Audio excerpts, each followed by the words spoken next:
Muchas bendiciones. Gracias nuevamente por estar con nosotros. La verdad es que me siento muy contento porque hoy vamos a empezar una serie de 7 capítulos y vamos a hablar de las 7 iglesias del Apocalipsis. Vamos a hablar de la iglesia número 1 que está en la iglesia de Éfeso. Va a ser interesante escudriñar y aprender más sobre qué era Éfeso, cuál fue la iglesia y qué eran las cosas y circunstancias que había en ese momento. Estamos igual en el estudio del libro de Apocalipsis, el libro de Revelación, capítulo número 2. Y vamos a ver los versos del 1 al 7. Ahí donde eso está, prepárese, porque el Señor nos va a enseñar bastante. Como les decía entonces, el tema es las 7 iglesias del Apocalipsis y vamos a ver estos versos del 1 al 7. Para darle una vista primera general, vamos a leer los primeros versículos. Escribe el ángel de la iglesia en Éfeso, el que tiene las 7 estrellas a su diestra, el que anda en medio de los 7 candeleros de oro, dice esto: yo conozco tus obras, tu arduo trabajo y paciencia, y que no puedes soportar a los malos, y has probado a los que dicen ser apóstoles, y no lo son, y los has hallado mentirosos, y has sufrido, y has tenido paciencia, y has trabajado arduamente por amor de mi nombre, y no has desmayado. El verso 4 dice algo importante acá: pero tengo contra ti que has dejado tu primer amor. Recuerda, por tanto, de dónde has caído y arrepiéntete, y haz las primeras obras, pues si no, vendré pronto a ti y quitaré tu candelero de su lugar, y si no te hubieses arrepentido. Pero tienes esto, que aborreces las obras de los nicolaitas, las cuales yo también aborrezco. El que tiene oídos, oiga lo que el Espíritu dice a la iglesia, y al que venciere le daré de comer del árbol de vida, el cual está en medio del paraíso de Dios. Aleluya por esto. Vea qué importante. Y vamos a ir a desarrollar cada uno de estos textos. Pero para ir a desarrollar cada uno de estos textos, vamos a entender primero cuál es la iglesia de Éfeso, qué es esa ciudad y por qué la menciona el Apocalipsis. ¿Por qué Dios envió una carta a ella y a las 7 demás? Pero hoy nos vamos a enfocar en la primera, que es Éfeso. Veamos un poco de esta ciudad. Aquí muestra y dice lo siguiente. Si ustedes ven el mapa que tienen a su derecha, ahí viene el orden en que estaban estas 7 iglesias: Éfeso, Esmirna, Pérgamo, Tiatira, Sardes, Filadelfia y la Odisea. Lo que actualmente está ubicado en Turquía, para ir llevándolos a un contexto actual, pero veamos lo que dice antes. Aunque Pérgamo era oficialmente la capital de la provincia de Asia, Éfeso era su mayor ciudad. En ella se encontraba la sede de los tribunales y el gobierno proconsular. Es decir, todo juicio era directo ahí. En el tiempo en que Juan escribía, era un gran puerto de mar, situado cerca de la desembocadura del río Caistro. Este hecho la convertía en la puerta de Asia, es decir, todos los que necesitaban llegar a Asia Menor en ese instante, una puerta gigantesca era Éfeso. Desde la perspectiva religiosa se destacaba el culto que se rendía a Artemisa. Y esto vamos a hablar, hermanos, un poco más adelante. En la versión Reina Valera dice que era Diana de los Efesios. Su templo fue templo griego y fue el más grande que se construyó, llegando a ser considerado una de las 7 maravillas del mundo. Qué importante esto. Pero entre los efesios tenía también mucho arraigo a las artes mágicas. En Éfeso se celebraban los Juegos Atléticos más famosos de Asia, que atraían a personas de toda provincia. En cuanto a la iglesia en Éfeso, debemos decir que tuvo grandes privilegios espirituales. Fue establecida por el apóstol Pablo, que pasó en aquella ciudad más de 2 años. Por ello, pasaron grandes predicadores y maestros de la época. Podemos recordar, hermanos, que ahí estuvo también Timoteo, ¿verdad? Que estuvo viviendo ahí por algún tiempo. También lo acompañaron Aquila, Priscila y Apolos. Y una antigua tradición asegura que el apóstol Juan vivió ahí hasta ser anciano. Pero esto es historia. El apóstol Pablo le escribió una carta y ahora en el libro de Apocalipsis vemos que el Señor mismo le envió otra por medio del apóstol Juan, que es donde vamos a entrar más en este tema. Dice, pero esta metrópoli una vez más poderosa es hoy un montón de ruinas que solo sirven para la distracción de turistas. Entonces aquí, hermanos, comenzamos a ver complementos importantes. Aquí a primera instancia vemos una ciudad que, aunque Pérgamo era la ciudad, Éfeso era la favorita, por decirlo de alguna manera. Era esa ciudad donde venían mucha gente. Decían que los Juegos Olímpicos, que eran los grandes tribunales, y hay circunstancias más detalladas que vamos a seguir aprendiendo para que usted conozca un poco más de historia de este lugar. Por eso es importante también, y también importante que vamos a ir destacando ahí cómo Dios se vio en primer lugar ahí por medio de sus apóstoles. Aleluya por eso. Cuando hablaba de esas actividades que se hacían así, había un lugar ahí en Éfeso, un teatro, el Odeón, como dicen. Ese Odeón lo que quiere significar es que era un lugar destinado para competiciones, para canto y para muchas cosas más, ¿verdad? La gente llegaba, lo visitaba porque era esplendoroso.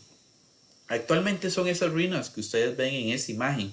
Ahí hay un pasillo, una calle donde está compuesto de muchas columnas. Les voy a mostrar otra visión de ese teatro, porque tiene una capacidad impresionante.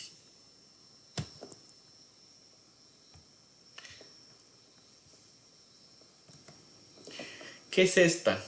Vean la magnitud de ese estadio, por decirlo de alguna manera, parece un cono, pero ahí llegaban a alcanzar hasta 25,000 personas, ¿verdad?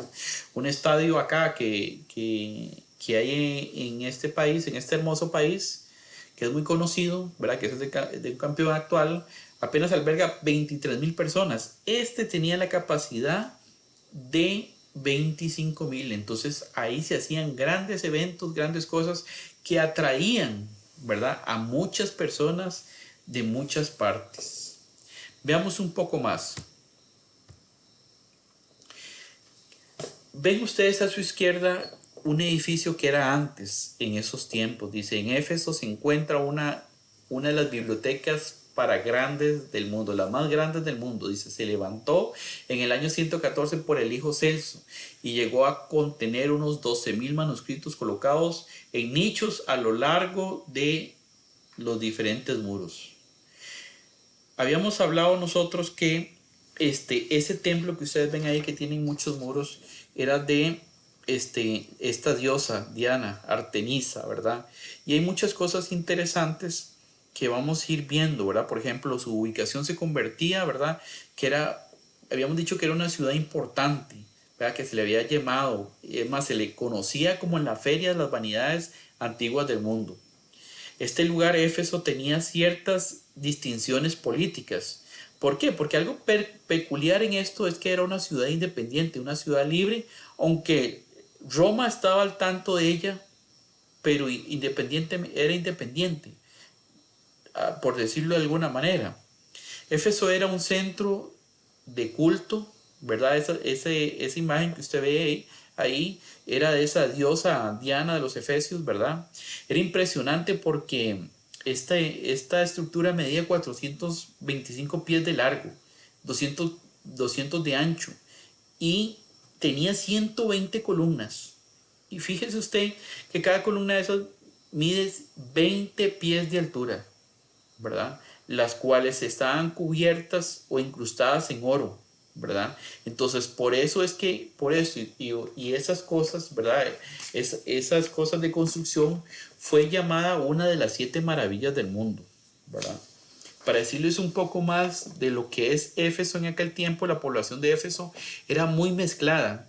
Sus ciudadanos estaban divididos en tribus, formaban una de las de varios descendientes de varios países, ¿verdad?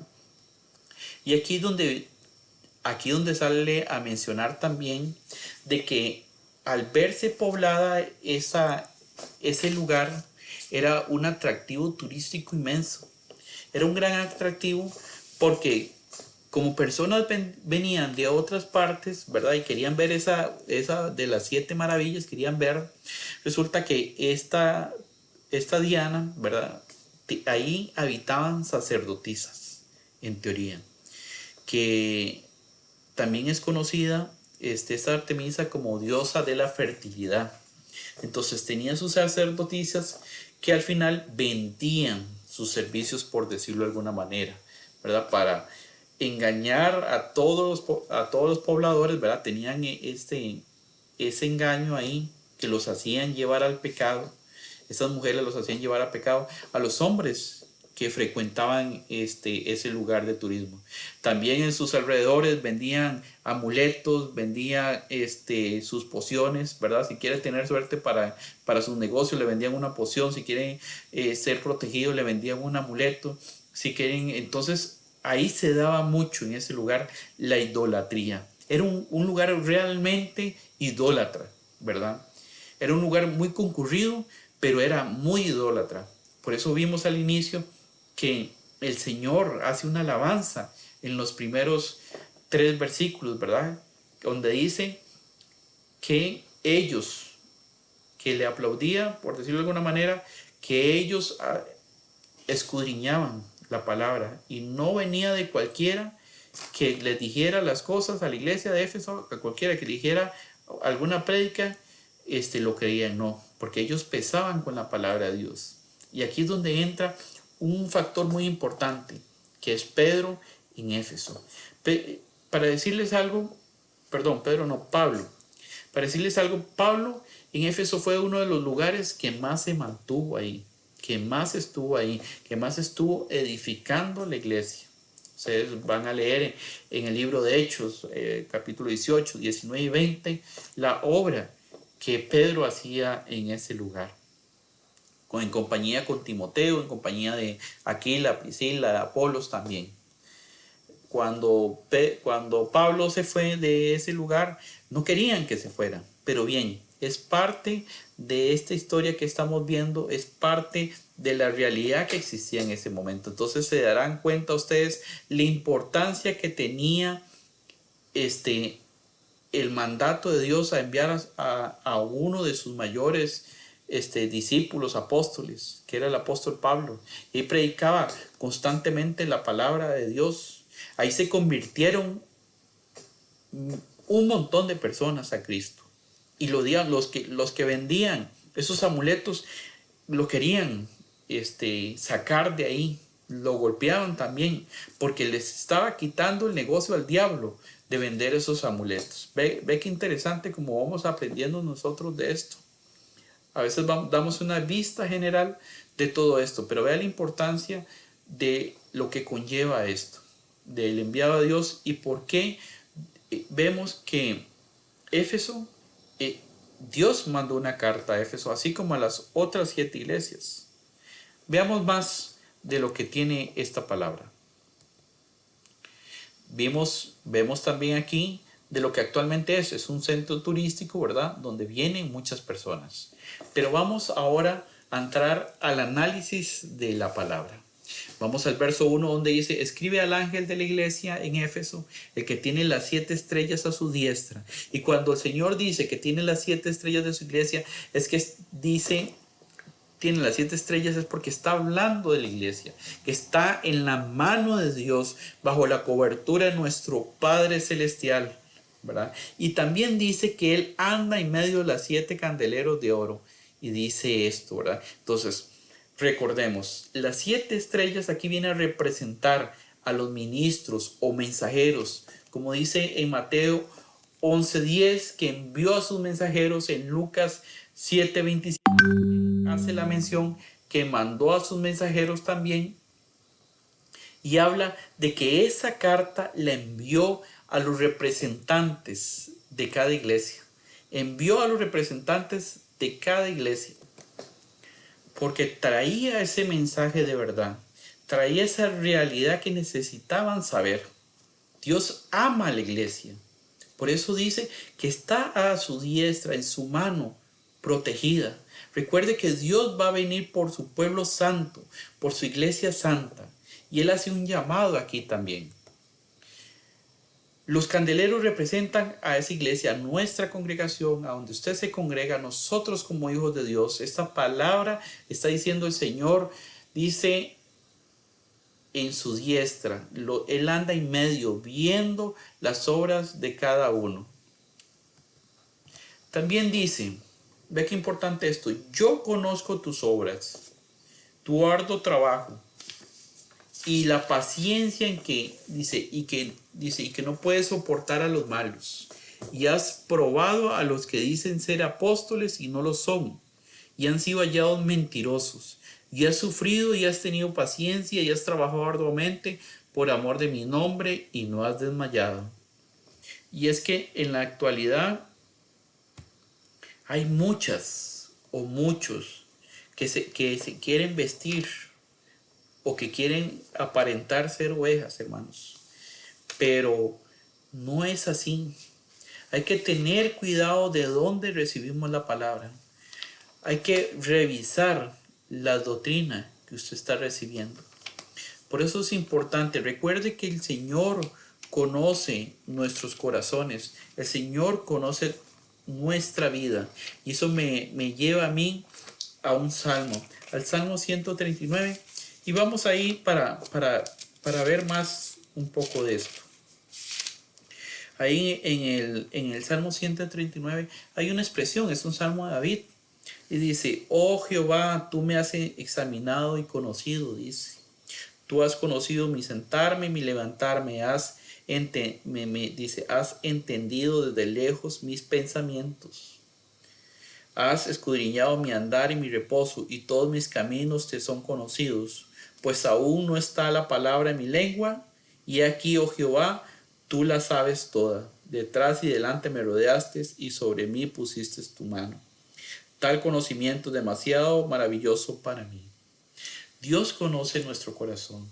Dios conoce nuestra vida. Dios conoce cada caminar, hasta el último cabello. Dios sabe cuántos hay también. Entonces, hay que cuidarnos, hermanos, también de esos lobos rapaces que quieren vendernos un evangelio equivocado, vendernos una palabra equivocada. Yo le invito a que usted examine mismo la palabra de Dios, lo que diga la palabra de Dios, no lo que hable la boca humana. Y esa era una cualidad que tenía esta iglesia de Éfeso, de pesar a cada persona, a cada persona que trajera una palabra nueva, la pesaban con la Biblia. Esto nos enseña a nosotros cómo nosotros tenemos que tomar la palabra en amor, en humildad, recibirla también. Porque Dios quiere que nosotros nos formemos y entendamos la verdad de su palabra. Dice aquí cosas a resaltar: tus obras, tu arduo trabajo, tu paciencia, el soportar, ¿verdad? El estar en circunstancias difíciles no te llama a que te rindas, a que dejes todo. No te llama a que está muy difícil, mejor me voy. No. Era una iglesia que soportaba y amaba a Dios. Pero hay algo muy importante que a veces nosotros pensamos que estamos haciendo bien. Y es este punto. Apocalipsis 2, el verso 4. Pero tengo contra ti que has dejado tu primer amor. Recuerda, por tanto, de dónde has caído y arrepiéntete. Y haz las primeras obras. Pues si no, vendré pronto a ti y quitaré tu candelero de su lugar si no te hubieses arrepentido. Pero tienes esto, que aborrece las obras de los nicolaítas, los cuales yo también aborrezco. Y aquí viene una palabra clave, una palabra importante. ¿A quién le estás dando el primer lugar? Hemos visto la alabanza que hace el Señor en los primeros 3 versículos, donde Él dice que Él le agrada lo que están haciendo. Pero le hace una indicación aquí, en el verso 4, que es lo que vimos. Pero has dejado tu primer amor. ¿Qué quiere decir el Señor con eso? Que en algún momento de sus vidas comenzaron a vivir una vida rutinaria. Ya van por ir, pero no están teniendo esa cercanía con Dios. Están habitando con los hermanos para que vean los hermanos dónde están, para que vean que ahí está la palabra, pero a puertas cerradas no están con el Señor. Y es algo tan delicado y tan peligroso, porque sin la presencia de Dios, hermanos, y con amor y con regocijo, le digo esto, vea, no es tu presencia con los demás, no los que vean los demás. Bien decía el Salmo 139, que Dios examina nuestros corazones y conoce nuestra palabra antes de que nosotros la digamos. Y aquí es donde hace un llamado de cómo estás con el Señor. ¿Estás dándole el lugar primero a nuestro Padre Celestial? ¿Has dado tiempo de calidad para entregar tu día al Señor? Hay que ser disciplinados, hermanos, con nuestra vida diaria. Hay que ser disciplinados. Si usted quiere tener un día lleno de bendición, lo primero que haga de ese día es venir delante de Dios y ponérselo a Dios y pedirle consejo a Dios. Si necesitas hacer un negocio en ese día, antes de hacerlo, háblalo primero con Dios. Si necesitas hablar con tus hijos, háblalo primero con Dios. Si necesitas resolver algo con tu esposa, con tu esposo, háblalo primero con Dios. Porque Dios te va a dar la guía correcta para hacerlo. Hay que ser disciplinados. Yo no sé, en la mañana cuando te levantas, ¿qué haces? Te levantas, te despiertas sorprendido, dice, ya es tarde, voy a ir a bañar, se baña en carrera, se alista y en el camino va diciendo, Señor, te pongo esto en tus manos, cúbreme a Dios, hasta luego, y ahí voy. Así no debería ser nuestra vida. Así no debería ser nuestro caminar diario con Cristo. Y aquí es donde viene cuando yo les digo que hay que ser disciplinado. Si usted entra a las 7 de la mañana, a las 6 de la mañana, debería usted levantarse una hora antes para primero consultarle y poner en las manos de Dios todo lo que va a transcurrir en ese día. Normalmente el cuerpo necesita descansar 7 horas. Sea usted disciplinado. ¿Cuántas horas necesita? ¿A qué horas necesita acostarse? Para poder levantarse una hora antes de hacer lo que tenga que hacer de más. Y ahí es cuando va a comenzar la disciplina. Porque usted puede decirse, no, es que me acuesto a las 10, 11, 12 de la noche para levantarme a las 7, no duerme ni las 7 horas y el cuerpo lo va a resentir también. Y no va a estar fresco delante de Dios para poder hablar con Él. Va a llegar cansado, va a llegar agotado. Y eso es lo que estaba pasando en esta iglesia de Éfeso. Estaban ahí, estaban con la palabra y todo, pero la intimidad con Dios la habían perdido. Ese primer amor lo habían dejado. Y este llamado no lo hacen a nosotros. Y esta es la clave a esto. La clave es el arrepentimiento, es la verdadera llave, ¿verdad? El arrepentimiento, el reconocer que no estamos dándole lugar a Dios correcto. Reconocer que nos falta más tiempo de su presencia. Yo le invito a usted a que usted comience a disciplinar su vida. Comience usted a entregarle primeramente en la mañana, en la madrugada, a Dios su vida y comenzar a ver cosas diferentes. Puedo hablarle del ejemplo de Jesucristo cuando vino aquí a la tierra. Él, después de cumplir su jornada y antes de iniciarla, él iba al Padre y le consultaba lo que necesitaba para cada día. Cuando terminaba su jornada, se apartaba al monte para decirle al Señor: Señor, hoy hicimos esto, hicimos el otro, hicimos acá. Al iniciar el día, Dios se ponía con Dios, con su Padre Celestial, con su Padre Celestial Jesucristo.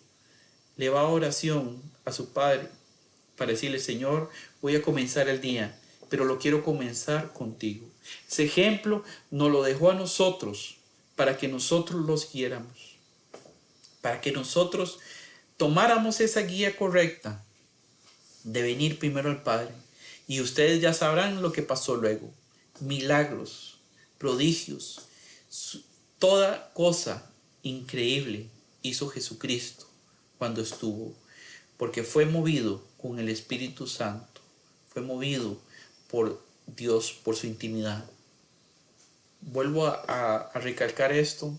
Lo invito a que usted practique, que tenga esa disciplina y antes de iniciar el día, tome un tiempo de calidad con el Señor y comenzará a ver cosas maravillosas en su casa, en su familia, con sus hijos, con sus padres, con su esposa, su esposo y a usted como persona. Te doy gracias por haber estado compartiendo esta primera parte de la iglesia de Éfeso, que nos deja una gran enseñanza, que nos deja a nosotros también algo espléndido. Porque como dice aquí su palabra, al versículo 7, el que tiene oído oiga lo que el Espíritu dice a las iglesias, y al que venciere le daré de comer del árbol de la vida, el cual está en medio del paraíso de Dios. Dios puso eso porque usted puede lograrlo. Si usted no pudiera alcanzarlo, no lo hubiera escrito, pero usted puede alcanzar esa meta. Al que venciere. Yo sé que usted va a ser una de esas personas vencedoras que lo va a alcanzar. Dispón tu corazón y volvamos nosotros a ese primer amor, el amor verdadero, el amor con Dios. Gracias por acompañarnos en tu canal, la lectura bíblica. Inscríbete y no te pierdas detalle de lo que vamos a ver en el próximo capítulo. Lo veo pronto. Dios te bendiga.